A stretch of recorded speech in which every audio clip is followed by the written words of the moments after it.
And welcome back. Yep. Climbed into a nice cave, and now we gotta climb out. Yep. Just looking at the waypoints there, and we got a whole bunch of waypoints to go through, so this episode is going to be mostly just us running up the mountain. Yep. Just plowing our way through So, demons like usual. We're just going to have to try and get through this as quickly as possible. Speed run it. Fortunately, that's pretty much going to be all on you, because apparently my damage is garbage. I mean, I see you, like, just mauling these guys down in, like, a couple hits, and I just sit here swinging at them for 5 seconds per enemy. I forgot, what was your sword again? I'm using the legendary, or unique sword, Shadow Fang. Oh, right on. Gives me, like, 9% health and mana steal. That's the main reason I'm using it. Oh, yeah. And its damage isn't too bad. It's the best one I've found so far. There's a certain sword, I can't remember what it was. I think it was an exceptional battle sword, which is the upgraded version of the broadsword. Yeah, the broadsword. Oh, broadsword. And it basically does like a certain percent of deadly strike based on your character level. So I think like if you're like level like 50 or something, it did like 50% chance of deadly strike. What is deadly strike? Like a crit? Yeah, it's pretty much just does the damage without resistances, and I think it's like double damage too. That's pretty cool. Double damage unresisted or something like that. Also, if it negates resistances, does that mean you could use it against guys who are immune to physical? Yep. So we've been talking about that for the past few episodes. Yeah. It'd be sort of funny killing something with immune to physical using a physical weapon. Well, there's a distinction. I think. I mean, there's like 3 different types of special attributes. I think there's critical strike, deadly strike, and then crushing blow. I know one of them just did double.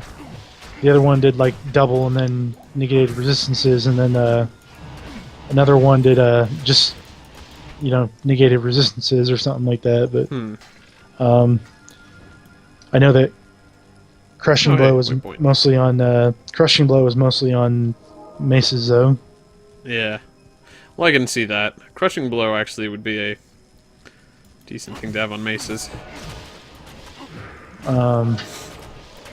Makes sense. In fact, that might be the...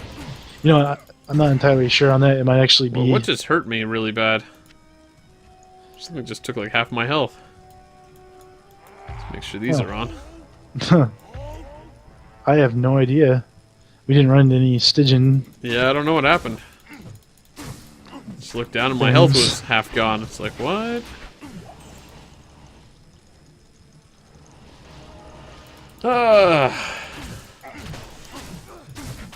Something exploded or something. I guess. Hopefully we get through these places pretty quickly here. As much as I enjoy murder, I'm not too fond of wasting time. Again, the only thing I can think of is like a fire enchanted or something, but it wasn't like you were really near an enemy though, were you? No, there was no one fire enchanted there. I mean, I was fighting some guys, but like, I just looked down and my health was half gone. And I was like, whoa, wait, when did that happen?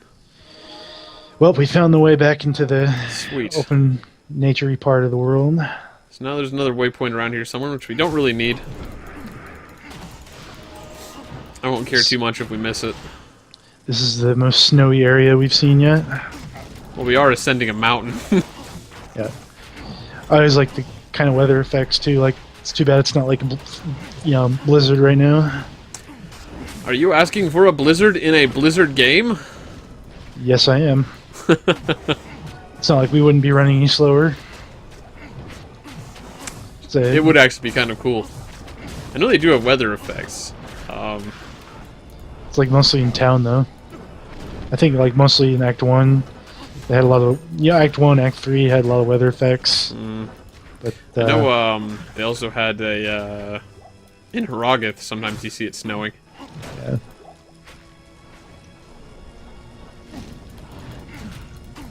Yeah,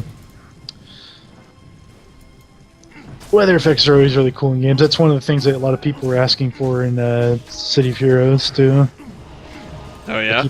keep bringing up City Heroes, but yeah. We're pretty old City of Heroes players. Yeah. We reminisce upon it all the time. That's a game that I wish we could do commentary on, but unfortunately we can't because those bastards closed the game. I think it was labeled as the most successful MMO to ever be shut down. Yep. Wouldn't surprise me. And they closed it down so they could make Guild Wars, or not Guild Wars, Well, I mean, I think we might have mentioned this before during Diablo, or maybe during the earlier episodes of Diablo 2. Or maybe we just mentioned it at some point when we were just hanging out. But, City of Heroes was hosted by NCSoft, I think. yes, and they were. NCSoft hosts a whole bunch of different MMOs and stuff like that. And I guess, like, it got canceled around the time Guild Wars 2 came out. So, my best guess is that from a business perspective, they thought that, like, they were sort of competing with themselves. Maybe. And they didn't see any point in doing that from, like, a business perspective. Since they had Champions Online, which was a much newer superhero MMO. And now Guild Wars 2, which was one of the most anticipated MMOs at the time. And highly successful. Yeah. So, they were just like, eh. I think it also kind of had something to do with the fact that they did have a City of Heroes version that released in Asia and it didn't do so well. Yeah, NCSoft did a lot of, like, Korean MMOs. Which are, like, the really grindy ones. Yeah, like the I can't remember if it was based in Korea or based in China, but the Asian-based City of Heroes was called City of Hero, and I know it was like a complete failure. Huh. It was like, you know, I don't want to say it was almost like a complete carbon copy of City Heroes, but it was like kind of like a. They had like different different like title characters. Like you didn't see your statesman or whatever on the title. You saw. Oh, okay. You saw like the Asian group of guys or whatever. Not Asian, but just like the an equivalent. Like the different heroes, and they do actually show up in the lore of the City of Heroes or whatever. But just different heroes from different parts. I can sort of understand it. It seems like superheroes aren't quite as popular in like Japan and China and stuff. I know Japan has a lot of guys like the Power Rangers and stuff like that. But like typical kind of like Marvel hero type characters probably aren't quite as. Screw the waypoint. We don't need the waypoint here. We can come back for it later. Mm-hmm. We're getting close to But yeah, I just feel like the superheroes we have here in the States and places like Australia and Europe probably don't catch on as much in Asian culture, I would imagine. Oh yeah. I mean, outside of like Batman and like Superman, I mean, even Superman, like it's like kind of like a, you know, it's like everyone around the world knows who he is, but it's kind of like. Yeah, I don't know, man. I don't know how popular Superman or Batman are in Japan. Yeah. Like, I mean, most of their superheroes are stuff like Kamen Rider or Power Rangers. It's like these teams of colorful superheroes. Imagine Batman's probably. And I like don't think there's any like mature superheroes, as far as I know. And I've seen a fair amount of like anime and manga, and there's been a couple like superhero things that I've seen. But kind of like there's a lot of copyright issues that come into play too, and like you know, like American-based companies versus, you know, Japanese-based companies or, you know, whatever. But like even like here, like, you know, it's hard enough to get like certain RPGs into the U.S. because the companies, you know, the people marketing for the U.S. crowd, you know, don't feel like it's going to be successful enough or whatever. You know? I was gonna say that I think one of the big problems really is just like the different demographics. Yeah. Because I mean, I was gonna mention this too. Is that probably one of the other reasons City of Heroes wouldn't catch on in Asian markets? I mentioned Korean MMOs, and Korean MMOs are kind of an interesting kind of subject, just because, like, they always have amazing graphics. I don't know why, but, like, their graphics are just, like way over the top. Mm. And, you know, they're pretty good, in my opinion, from what I've seen of them. But their gameplay is usually, like, really lacking. They, like, go out of their way to make these grindy time sync games that are basically all just a bunch of, like, WoW clones with very pretty graphics. Mm. And so it's a bit unfortunate, but apparently that's what's popular there, is these kind of fantasy, good graphics MMOs. So, a superhero-themed MMO with kind of dated graphics, I just feel like demographic-wise probably wouldn't catch on over there. Yeah, which is it's kind of like even like in the case of Blizzard, like with the Blizzard games, like StarCraft was really the one that caught on in Asia and especially specifically Korea. Yeah, but I don't think anyone saw that coming. Yeah, I mean, I'm not sure why that's there, but yeah, I was gonna say that it might be sort of similar to how we don't get a lot of like Japanese RPGs and stuff over here. Just typically, the American markets and stuff like that just don't seem to care much for those kind of games. Like over here, it's very popular to have these kind of, I mean, right now the Dota clones, and stuff like Call of Duty, just these PvP arenas type games. Call of Duty's the big one for sure. I mean, it's like times are changing, and it's like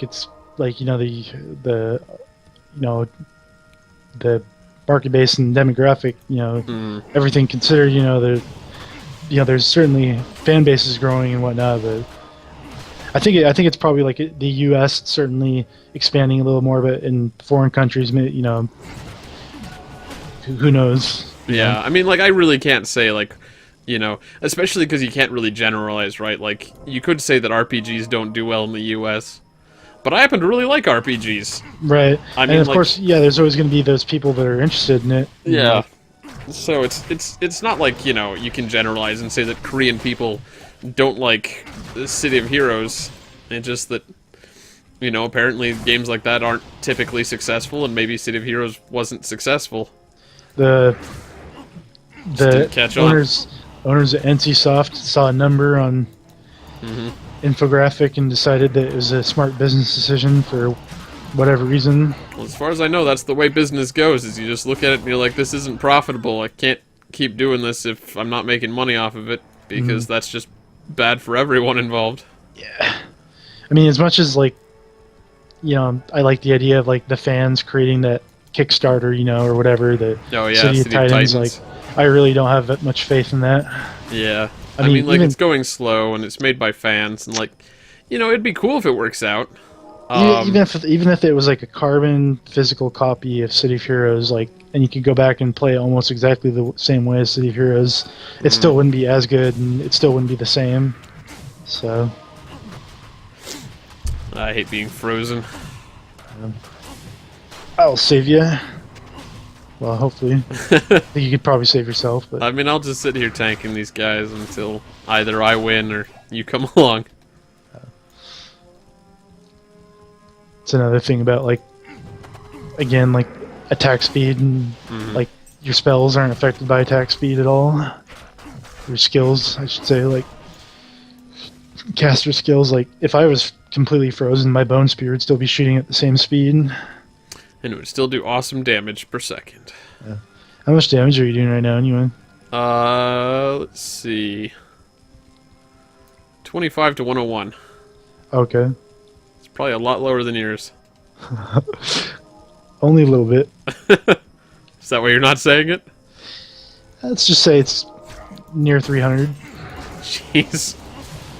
And it passes through enemies. And is unresisted. Its minimum is kind of within 15 points of its maximum. Jeez. Again, going back to the gear versus skill-based characters. Yep. Oh, well, one thing I was going to mention, too, is that, on that topic, is that, like, if we die, I think I actually brought this up and then we got sidetracked by tangents, but if we die, we drop all our stuff. So if I die, I lose all of my sweet gear that I'm completely dependent on. If you die, you still have your freaking overpowered bone spear, and you probably lost almost no damage on it. Well, hey, no, I mean, at least I'm not a hammered in, Yeah. you know. I don't know, But man. yeah, no, Just, it's true though. I mean, like gear dependency is a big thing, uh-huh. and as much as much of a classic to me, Diablo 2 is like, I won't deny that. Yeah. Like I feel like that's an important part of just playing these games and like looking at them objectively. It's like, Yeah. Even if you love a game, that doesn't necessarily mean it's perfect. Yeah. You always got to look at them and think like, how could we improve this? What are So we've flaws reached the here? top of the mountain, and Well, this Yeah. isn't quite the top of the mountain, is it? it is the top Oh, of it is the the mountain. Ariat Summit. Wow. Yep. And we have a challenge ahead of us to defeat the ancients of Mount Ariat. And, basically, just because this episode was a lot of running around and us talking, I'm just going to hit the altar in here and activate this. get a little action. Yeah, these are the ancients. Bunch of statue get some barbarian BO. guys. Should give some BO just in case. Oh, yeah. Let's just do that and that. There goes one of them. These guys can be really annoying if you find yourself outmatched, but I think since there's two of us, it definitely helps. And Yeah. since come on, at what point have we been over our heads so far? Like, I literally have not healed this act so far. Like, ever. Wow, I'm already almost 31. Yep. Well, I think these guys give you, like, a full level, right? Mm. They're just guaranteed to give you a level when you complete the quest. Pretty much, they just give so much friggin' experience. I actually, like in Nightmare, I think it was, I actually once got 2 levels. Nice. Yeah. Alright, Oh, hey. and with that, we open the door to the Worldstone Keep, which we will begin besieging next time on Operation Pixel. Down on our way to Bale.